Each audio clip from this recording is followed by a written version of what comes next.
Pada hari ini saya mendapatkan kesempatan untuk bincang-bincang dengan Pak Irwan Abdallah, Kepala Divisi Pasar Modal Syariah. Selamat siang Pak. Selamat siang Mas. Iya, thank you loh Pak atas waktunya. Sama-sama. Jadi saya jelaskan sedikit nih Pak. Ini adalah YouTube channel saya yang banyak sekali orang-orang menonton dan subscribe channel YouTube saya bertanya-tanya mengenai pasar modal syariah. Nah, jadi banyak pertanyaan nih Pak. Pertanyaan yang pertama Pak, sebenarnya boleh nggak jelaskan pasar modal syariah itu apa dan untuk siapa Pak? Karena kan kadang-kadang terkotak-kotak nih. Boleh nggak jelaskan sedikit Pak? Jadi gini Mas Rian, kalau pasar modal syariah itu adalah sebenarnya simpel. Pasar modal syariah itu adalah pasar modal yang memenuhi prinsip syariah. Pasar modal yang memenuhi prinsip syariah. Oke. Artinya setiap orang yang akan menjadi investor, pelaku pasar yang akan di pasar modal syariah harus paham dulu pasar modal.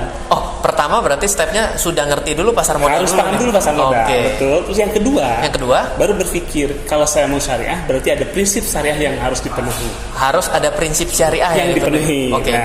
Terus kalau dari si investornya itu kan sudah harus paham akan pasar modal yang biasa saja.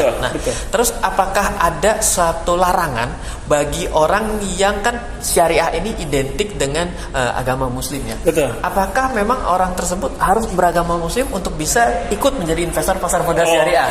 Saya jelaskan dulu perkembangannya ya. Oke. Jadi kalau kita bicara bisnis, ini kan kita bicara bisnis investasi ya. Investasi itu sebenarnya tidak mengenal muslim dan muslim. Ya, umum. Umum, siapa aja bisa, gitu ya. Nah, kenapa siapa aja bisa? Kalau kita rujuk ke undang-undang. Semua yang dilarang oleh undang-undang itu sebenarnya sesuai prinsip syariah. Oke, semua yang dilarang undang-undang sesuai prinsip syariah. Oh, berarti ini pengetahuan baru buat saya juga baru-baru nih. Oke, terus? Jadi gini, kenapa? Misalnya gini, di undang-undang dijelasin investor tidak boleh menciptakan perdagangan semu. Oh iya, nggak boleh itu. Dan itu sesuai syariah. Oke, palsu nggak boleh. Oke. Nah, di syariah diurai. Jadi yang dimaksud dengan perdagangan semu itu apa? Ada 14 transaksi yang dilarang secara syariah. Oke. Gitu.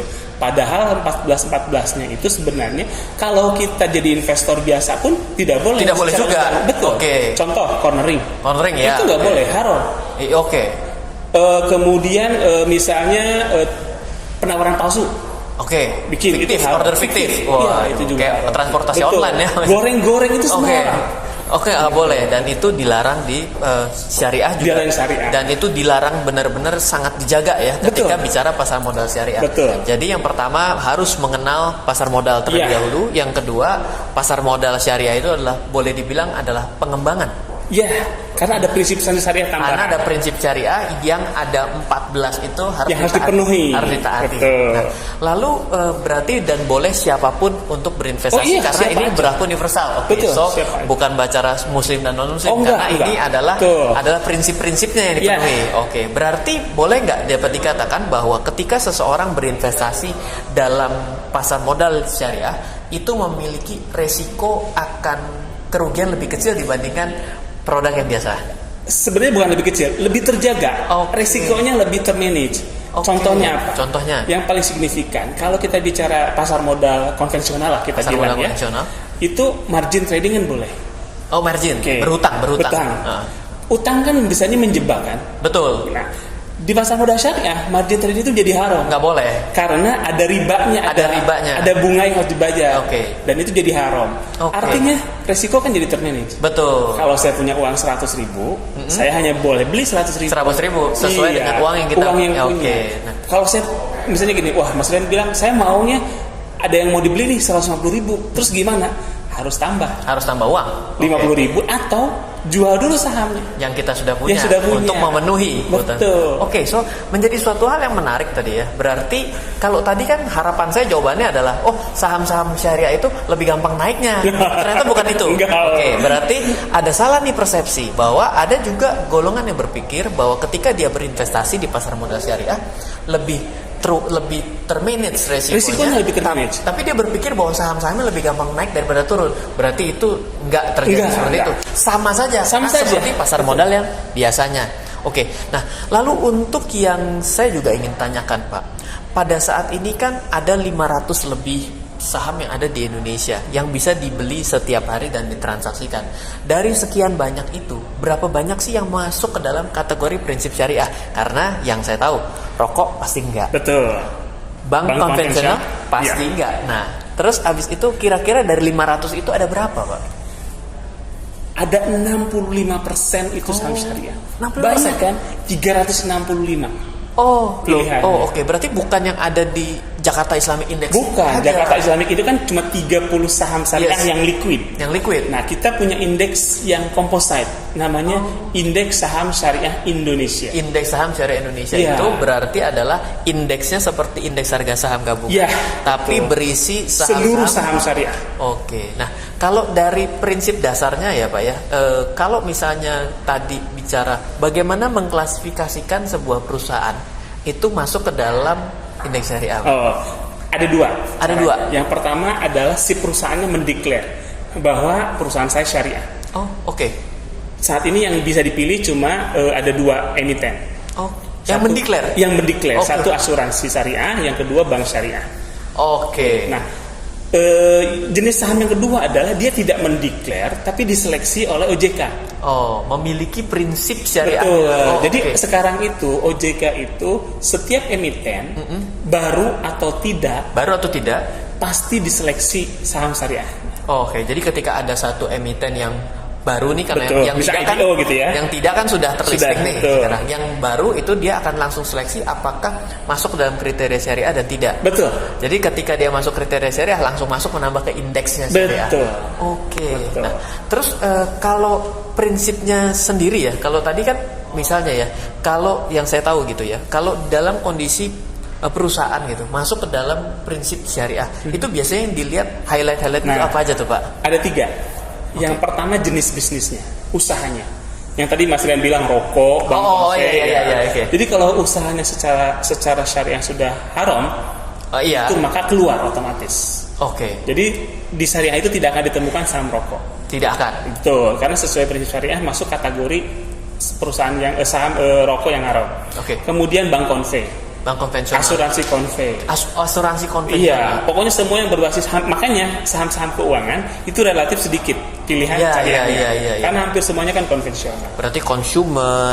Paling banyak consumer sampai perdagangan, lalu juga infrastruktur, Pak. Lumayan. Oke. Apakah juga saya juga pernah mendengar, karena kebetulan saya juga ikut kan kuliah waktu itu ada mengenai ekonomi syariah ya, bahwa ada satu kondisi misalnya ada perusahaan dia berhutang. Dia berhutangnya ke bank konvensional. Apakah serta-merta tiba-tiba bisa dijustifikasi bahwa dia tidak syariah gitu, Pak? Itu tadi kan saya baru nyebut satu seleksi. Oh, baru satu tadi ya, kalau ada 3. Yang Mas Rian tanyakan tuh ada di seleksi kedua. Oke. Jadi seleksi kedua, perusahaan itu dicek struktur pendanaannya. Struktur pendanaannya. Iya, baik. Gitu. Jadi ada kita istilahnya debt to equity. Debt equity ratio ya. Tapi debtnya itu adalah hutang berbasis riba. Nah, itu kira-kira berapa, Pak? Ada angkanya maksimal 45%. Maksimal 45% dia boleh berhutang kepada bank konvensional. Betul. Kalau masih kurang berarti masih masuk. Masih ditolerir. Betul. Kalau lebih dari itu keluar. Lebih keluar. Jadi keluar. Iya. Berarti banyak juga ya? Banyak. Jadi misalnya ada beberapa perusahaan yang secara bisnis adalah syariah, tetapi seleksi kedua nggak lolos. Itu banyak. Nah, setelah itu, yang ketiga itu kan pendanaan nih. Yang ketiga adalah cek sumber pendapatan. Cek profit non halalnya itu dicek. Pertama ada sumber dana. Betul. Ya, pendanaannya. Yang ketiga adalah sumber pendapatan. Iya. Jadi dicek profit non halalnya terhadap total revenue plus profit lain-lain yang halal tidak boleh lebih dari 10%. Oh, revenue secara total yang haramnya tidak boleh lebih daripada 10%, berarti baru masuk dalam kategori lolos jadi saham syariah. 3 itu ya? 3 itu. Dan ternyata yang tereliminasi hampir 40. Setengahnya, ya 40 sekian. Banyak ya berarti? Banyak. Oke. Nah, sebenarnya sendiri dengan kondisi pada saat ini ya, Indonesia boleh dibilang tahun 2017-2018 boleh dibilang happy. Indeks harga saham gabungannya kita bisa lihat mengalami kenaikan bertahan level 6.000 ya. Ada bagaimana sendiri dibandingkan pertumbuhan dari saham-saham syariah dan yang tidak, Pak? Kan gini, kalau bicara investasi cuan nggak kan? Iya, itu pertanyaan terakhir nih, ini ditungguin Pak. Jadi gini, kita punya data menarik dari sejak indeks saham syariah diterbitkan. Oh kapan Pak? 2011. 2011, gitu. Artinya sudah 7 tahun ya? Iya, gitu. Kita data tiap tahun. Nah, selama dari 2011 sampai sekarang, kita pernah ngalahin IHSG selama 4 tahun. 4 tahun. Dari 7 tahun 4 tahun ngalahin. Oke kan? Gitu. Jadi tahun ini 2017 kita di bawah tapi positif masih. Gitu, masih di atas 2 digit lah. Masih di atas 2 digit. Berarti dari 2011 sampai dengan 2018 sudah 2017 berarti sudah 6 tahun. Ya. Dari 6 tahun itu mengalahkan IHSG 4 kali. Artinya boleh dibilang yang 300 lebih, dan tentunya dulunya belum sebanyak 300 dong. Itu walaupun mengalami pertumbuhan, saham-saham perusahaan yang berada di dalam indeks syariah ini memiliki kinerja lebih baik dibandingkan kinerja indeks harga saham gabungan sekarang 500 lebih itu. Menarik sekali ya. Sangat menarik. Kalau kita selalu bilang gini Mas Tian, pokoknya kalau kita investasi di syariah itu dapat cuan, dapat pahala. Berarti ada beberapa yang menarik ya yang saya dari perbincangan hari ini ya Pak. Yang pertama adalah pasar modal syariah itu bukan buat sekelompok, tapi untuk semua. Betul. Lalu diseleksi dengan cara yang sangat sulit. Menurut saya sulit Pak. Karena 3 loh. Dia dari bisnisnya dia menyatakan, dan yang menyatakan pun cuma 2 yang lolos. Lalu setelah itu juga, setelah diseleksi dari struktur bagaimana dia mendapatkan modal. Habis itu dari mana juga dia bisa mendapatkan pendapatan. Setelah itu juga dari kinerja pada saat ini dari 2011 sampai sekarang ternyata lebih daripada 50% mengalahkan kinerja indeks harga saham gabungan. Pertumbuhannya. Ya kan? Dan ternyata pilihannya bukan hanya 30, tapi ternyata 65% dari di pasar modal kita saat ini sudah menganut prinsip syariah. Dan itu juga di awal pertama kali masuk ke dalam IPO, saat ini sudah langsung dicek apakah menganut prinsip syariah dan tidak. Jadi menarik sekali ya pasar modal syariah. Terus kira-kira Pak, kedepannya Pak, ini kan 2018 baru Januari.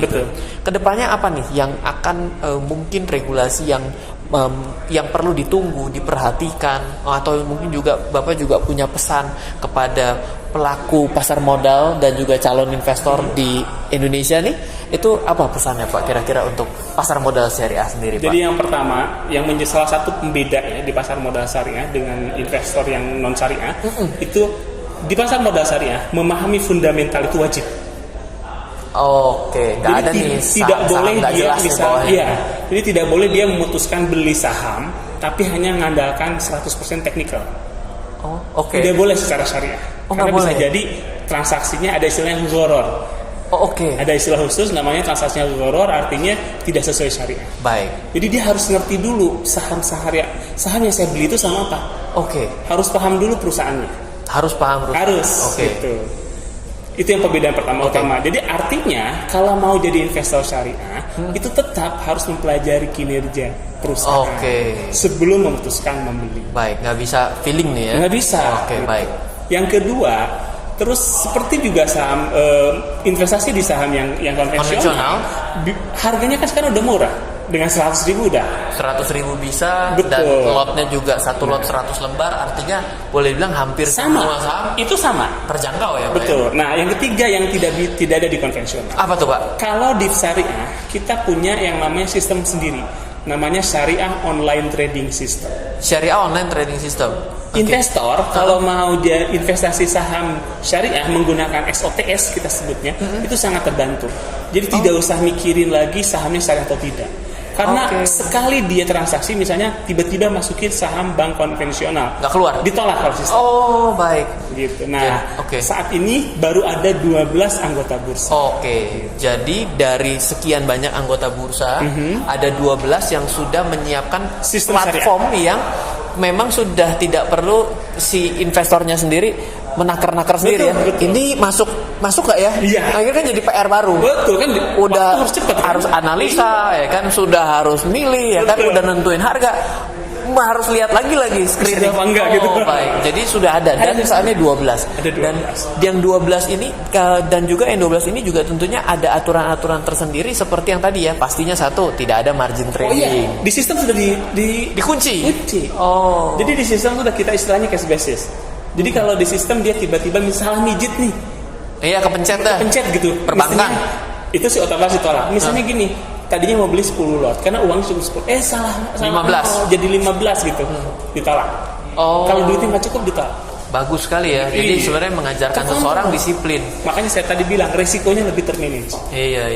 Wah, menarik sekali ya Pak. Mungkin nanti di lain waktu kita bisa bicara lebih banyak. Siap, menjadi satu pemahaman yang baru ya kan bagi komunitas saya juga dan juga para viewersnya nih, karena kebetulan cukup banyak yang menanti saya bicara mengenai pasar modal syariah, tapi saya langsung datangkan sumbernya nih Pak. Thank you banget Pak.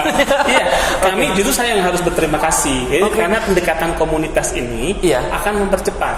Gitu. Jadi kan teman-teman bisa lebih tahu. Jadi kalau ada apa-apa pertanyaan lanjut, kami sangat siap. Sangat siap untuk sharing. Siap. Thank you loh Pak atas waktunya hari ini. Semoga ini bisa menjadi bermanfaat semua. Insyaallah. Sekian dari saya Ryan Faber dan Pak Irwan. Salam investasi untuk Indonesia.